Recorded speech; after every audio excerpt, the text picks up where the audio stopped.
नमस्कार दोस्तों, मैं विष्णु बेनीवाल और आज आपको लेके चलता हूँ राजस्थान के उस नगर के बारे में जानकारी लेके जो विशेष रूप से जाना जाता है, जिसे हम झीलों की नगरी कहते हैं दोस्तों। उसे आज हम पूर्व का बेंच के नाम से जानते हैं, उसे राजस्थान का कश्मीर कहते हैं। आज उस उदयपुर की बात होने वाली है। उदयपुर नगर जिसके प्रसिद्ध दर्शनीय और ऐतिहासिक नगरों की ओर आपको मैं ले चलूंगा, प्रसिद्ध विशिष्ट स्थलों की तरफ ले चलूंगा, मंदिरों की तरफ ले चलूंगा, उसकी कला एवं संस्कृति से रूबरू आपको मैं करवाऊंगा। तो देखते हैं, सबसे पहला आपका स्थान आया जिसका नाम है जगनिवास महल, या मैं कहूं तो जगनिवास मंदिर, जो है आपके इस पिछोला झील में। तो आप दर्शन कर सकते हैं और बिल्कुल जब उदयपुर आप जब जाएंगे विशेष रूप से, तो सबसे पहले इस विशिष्ट स्थल का आप यहाँ पे दर्शन करेंगे। और इसके आगे अपन चलते हैं तो ये खूबसूरती आप बिल्कुल मनमोहक करने वाली ये खूबसूरती आपको वहां दिखने वाली है दोस्तों। और बिल्कुल ये आपका पूरा उदयपुर शहर है, जिस क्षेत्र में आप जाके देखोगे पूरा एरियल व्यू आप वहां पे देखने वाले हो। बिल्कुल क्या मनमोहक दृश्य है वहां का। और मैं कहूं तो आप जब बोटिंग करोगे वहां तो आनंद मिलेगा उस झीलों की नगरी में, उस पावन धरती पे आपको मजा आने वाला है। और ये एक प्रसिद्ध स्थान जिसे हम कह सकते हैं आपका शिल्पग्राम के बारे में सबसे पहले बात होगी दोस्तों, जो राज्य सरकार ने टूरिज्म को ध्यान में रखते हुए विशिष्ट रूप से बसाया है। एक कृत्रिम गांव है जो उदयपुर में बसाया गया है। और ये रहा आपका उदयपुर का सिटी पैलेस। अरे दोस्तों, इस जगह का नाम है सिटी पैलेस, और ये वही सिटी पैलेस है भैया जिसमें एक बहुत प्रसिद्ध संग्रहालय है।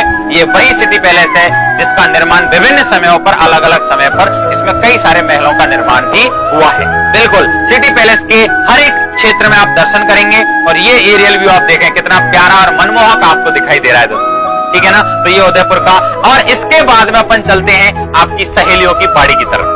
सहेलियों की बाड़ी, अरे भैया फतेह सागर झील के किनारे। दोस्तों कौन सी जगह है? फतेह सागर झील के किनारे। और यहाँ पे आप जाओगे तो सहेलियों की बाड़ी के स्थान का आप दर्शन करोगे। ये आपकी फतेह सागर झील जो है उसमें एक आपको गार्डन मिलेगा जिसे नेहरू गार्डन कहते हैं। और आप इसमें बोट के माध्यम से आप जाओगे तो आपको बड़ा आनंद मिलेगा। आपको लगेगा वाओ, हम कौन सी जगह आ गए, बहुत ही स्वर्ग जैसा फील होगा आपको यहाँ पे, ठीक है। इसके बाद में अपन अपने ध्यान से देखोगे तो यह है सज्जनगढ़ पैलेस जिसका महाराणा सज्जन सिंह ने जो निर्माण करवाया था। इसके बारे में हम जानेंगे। जो उदयपुर जाएगा तो इसको भी घूम के आएगा। ये आपका सज्जनगढ़ पैलेस रहा।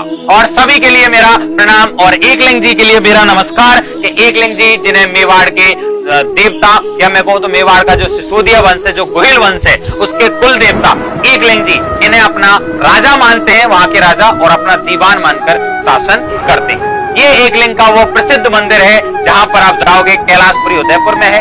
और ये बाकी उदयपुर के आप कुछ अन्य मंदिरों को भी झांकी देख सकते हैं। आप जाओगे ना तो आपको लगेगा कि हाँ दोस्तों, मैं कौन सी प्रसिद्ध जगह आया हूँ। इस प्रसिद्ध भव्य आपका जो शहर है ये आपसे है, आपके इस विचार से है। और ये आपको दिखाई दे रहा है दोस्तों, आपने अगर नाम सुना होगा जयसमंद झील का, जिसमें 7 बड़े छोटे टापू हैं, जिसमें से एक टापू है बाबा का भांगड़ा। तो ये आपको जयसमंद झील दिखाई दे रही है दोस्तों। और ये जयसमंद झील में आप बोटिंग कर सकते हैं, जो इंडिया की सबसे बड़ी, मैं कह सकता हूँ कृत्रिम झील जो है गोविंद सागर, उसके बाद दूसरी सबसे बड़ी कृत्रिम झील है जिसका नाम है आपका जयसमंद झील, ठीक है। इसके बाद में अपन थोड़ा सा आगे चलते हैं तो ये प्रसिद्ध स्थल है जहां पर आप ये प्रतीक चिन्ह सिसोदिया वंश या गोहिल वंश का जो प्रतीक चिन्ह है, जो राज्य के झंडे पे आपको दिखाई देता है, वो यहाँ पर दिखाई दे रहा होगा दोस्तों। यहाँ पर एक साइड में भाला लिए हुए कौन है दोस्तों?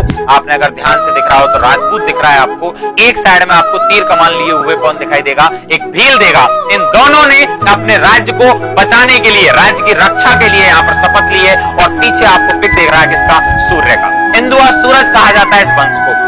किस वंश को क्या कहा जाता है? हिंदुआ सूरज कहा जाता है। और हिंदुआ सूरज में बहुत ही प्रसिद्ध राजा, जिसे हम फक्र से कह सकते हैं कि हमारे राजस्थान की धरती पर ऐसा सपूत, ऐसा वीर योद्धा हुआ जिसका नाम था राणा सांगा। अरे वही राणा सांगा जो युद्ध करते हुए यार 80 घाव लग गए उसके, फिर भी युद्ध करता रहा। ये वही खतरनाक राणा सांगा है जिसने अपने जीवन में कई सारे युद्ध लड़े। खानवा जैसा प्रसिद्ध युद्ध लड़ा, राजपूतों को एक छत्र क्षेत्र में लेके आया, पूरे राजपूताना को अपने मेवाड़ राज्य में स्थापित किया। और मैं इनके बारे में तो क्या कहूं, आप सब लोग जानते होंगे।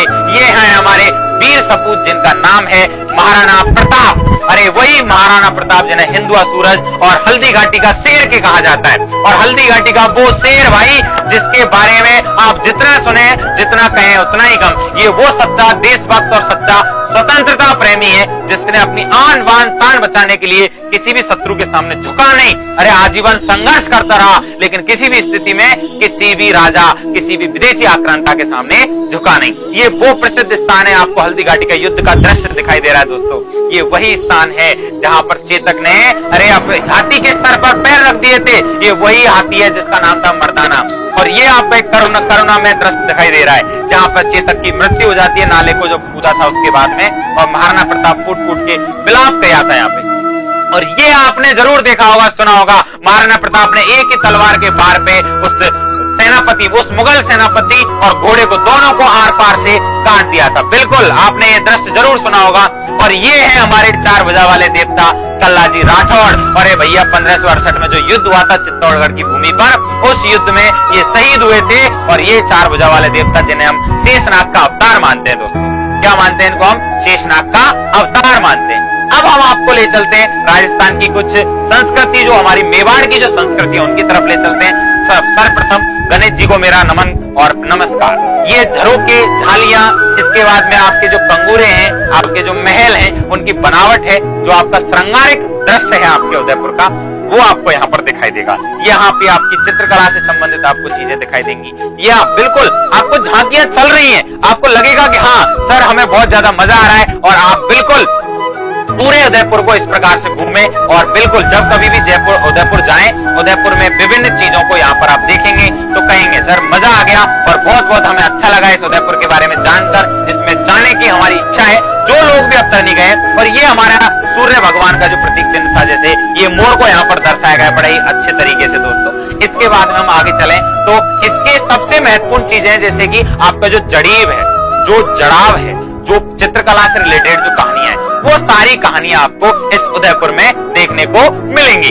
और जो भी कुछ आपको चाहिए वहां पे आपको देखने को मिल सकता है, जैसे कि आपका जो सौंदर्य है, जो प्राकृतिक प्रेम है, वो यहाँ पर अवश्य जाएं और उदयपुर का दर्शन करें और उदयपुर के बारे में विभिन्न प्रकार की जानकारी हमसे ग्रहण कर सकते हैं। अगर आपको उदयपुर की अन्य कोई जानकारी या जिले से संबंधित जिला दर्शन आपको चाहिए या इससे संबंधित जानकारी चाहिए, तो मैं विष्णु बेनीवाल आपके साथ में प्रत्येक रविवार को सुबह 10 बजे इसी प्रकार से लाइव होऊंगा और प्रत्येक जिले के बारे में संपूर्ण इंफॉर्मेशन यहाँ पर दे